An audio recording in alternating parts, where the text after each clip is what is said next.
नमस्कार, मैं doctor Nikhil Mehta, cancer रोग विशेषज्ञ एवं कैंसर सर्जन हूं। मैं न्यू लाइफ कैंसर क्लिनिक सी स्कीम जयपुर में डायरेक्टर हूं एवं HCG cancer hospital Mansarovar Jaipur में सीनियर कंसल्टेंट कैंसर रोग विशेषज्ञ हूं। आज हम बात करने वाले हैं स्तन कैंसर के बारे में। इसमें हम चर्चा करेंगे स्तन कैंसर के इंसिडेंस, स्तन कैंसर के मुख्य कारण क्या हैं और इसके साइन एंड सिम्टम यानी लक्षण क्या हैं, इनके बारे में चर्चा करेंगे।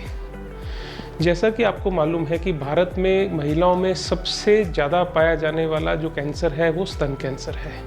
अगर मैं आंकड़ों की बात करूं तो हर साल हमें भारत में 2 लाख इस कैंसर के मरीज़ मिल रहे हैं और दूसरी तरीके से अगर बात करें तो हर 25 में से 1 महिला को स्तन कैंसर हो रहा है। ये आंकड़े काफ़ी ज़्यादा हैं और विचारजनक हैं। ये इसलिए हो रहा है कि आजकल हमारी जो डाइट है, हमें वेस्टर्नाइजेशन कल्चर बहुत ज़्यादा आ गया है। वो एक प्रमुख कारण है जो भारत में दिन ब दिन इसका इंसिडेंस बढ़ता जा रहा है। अगर हम स्तन कैंसर के प्रमुख लक्षणों एवं कारणों की बात करें तो इसको हम 2 भागों में विभाजन करके बात कर सकते हैं। एक है मॉडिफाइबल रिस्क फैक्टर जिनको हम परिवर्तित कर सकते हैं, दूसरे हैं नॉन मॉडिफाइबल रिस्क फैक्टर जो कि हमारे हाथ में नहीं होते। मॉडिफाइबल रिस्क फैक्टर जिसकी मैंने ऑलरेडी बात करी कि सबसे इम्पोर्टेंट है हमारा कल्चर, वेस्टर्नाइजेशन, यानी कि हमारे में जो पाश्चात्य संस्कृतिकरण आ गया है, हमारे खान पान में बदलाव आ गया है। मोटापा सबसे बड़ा इसका कारण है। हम आजकल ऑफिस वर्क हमारा बढ़ गया है, वेस्टर्नाइजेशन बहुत ज़्यादा हो गया है, यानी हमारे डाइट में फाइबर की मात्रा बहुत कम हो गई है। जो हमारा भारतीय खाना है जिसमें हम रोटी, सब्जी, फल, सलाद लेते हैं, वो एक वर्ल्ड में सबसे अच्छा भोजन है। अगर यही भोजन हम अपने में सुधार कर लें तो हम इसके इंसिडेंस को काफ़ी कम कर सकते हैं। दूसरा जो प्रमुख कारण है वो है नॉन मॉडिफाइबल रिस्क फैक्टर। उसमें जो सबसे इम्पोर्टेंट है वो है नलीपैरिटी यानी बांझपन, जिन महिलाओं के बच्चा नहीं होता, वो भी सबसे प्रमुख कारण है। दूसरा है अर्ली मेनार्की और लेट मेनोपॉज यानी माहवारी का जल्दी आना और माहवारी का लेट खत्म होना। क्योंकि ये हार्मोन रिलेटेड कैंसर है, अगर ये चीज़ें होती हैं तो महिलाओं में हार्मोन्स का चेंजेस सबसे ज़्यादा होते हैं, इसलिए ये एक प्रमुख कारण है ब्रेस्ट कैंसर के। अगर कुछ और कारणों की बात करें तो वह है रेडियोथेरेपी, किसी और कारणवश किसी महिला को पहले मिली हुई है तो वो भी एक स्तन कैंसर का प्रमुख कारण बन सकती है। अगर कुछ महिलाएं अपने बच्चों को 1 साल तक दूध नहीं पिलाती, वो भी एक प्रमुख कारण है स्तन कैंसर का।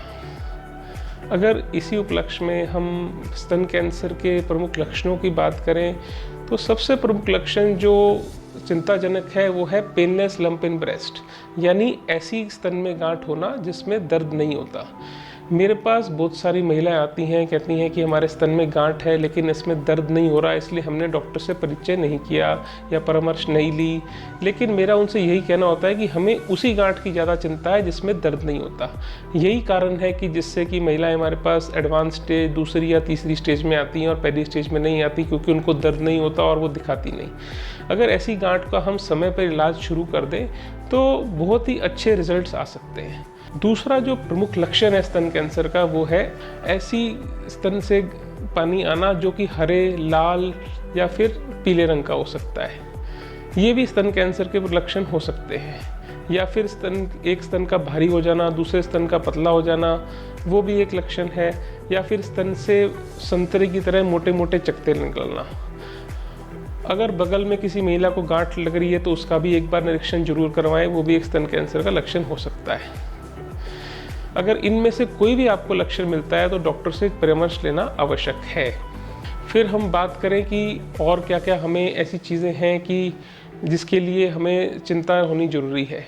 अगर स्तन में गांठ में ऐसी गांठ है जो कि काफ़ी टाइम से बनी हुई है, जिसमें कोई दिक्कत नहीं है, लेकिन 5 से 6 महीने बाद दर्द होना शुरू हो जाता है, तो वो फिर एक स्तन कैंसर की एडवांस स्टेज हो जाती है, जिसको हम कहते हैं कि पेनफुल स्टेज। वो इसका मतलब है बीमारी 4थी स्टेज में बढ़ चुकी है।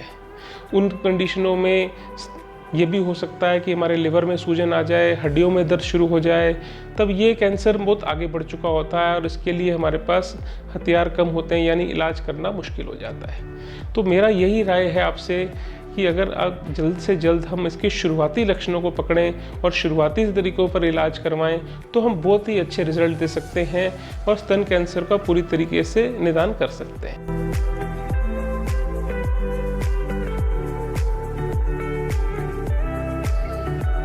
मेरे पास कई बार 30 से 35 साल की महिलाएं आती हैं जिनको स्तन में दर्द हो रहा होता है। अधिकतर ऐसा सुना है कि दोनों स्तन में दर्द होता है, एक में ज़्यादा होता है, एक में कम होता है। और ज़्यादातर ऐसा देखा है कि ये जो दर्द होता है ये माहवारी के टाइम पे होता है या फिर किसी स्ट्रेस से होता है। ये जो गांठें होती हैं जो दर्द के साथ होती हैं या फिर सिर्फ दर्द होता है दोनों स्तनों में, ये अधिकतर कैंसर की गांठें नहीं होती। ये मामूली गांठें होती हैं जिनके लिए हमें कुछ भी नहीं करना होता। इसलिए हम बारी बारी कहते हैं कि स्तन में वो वाली गांठ हमारे लिए ज़्यादा चिंताजनक है जिसमें दर्द नहीं होता। लेकिन मेरे लिए उन महिलाओं के लिए राय ये है कि उनको अगर कोई दिक्कत नहीं है, अगर दर्द है, कैंसर नहीं भी है, तो भी हमें उन महिलाओं की 40 साल से ऊपर की उम्र में 2 साल में एक बार मैमोग्राफी या सोनोमैमोग्राफी द्वारा स्क्रीनिंग अवश्य करते रहना चाहिए कि फ्यूचर में भी अगर उनमें बाई चांस कैंसर की समस्या आती है तो हम उसको जल्द से जल्द शुरुआती स्टेज में पकड़कर उसका निदान कर सकें।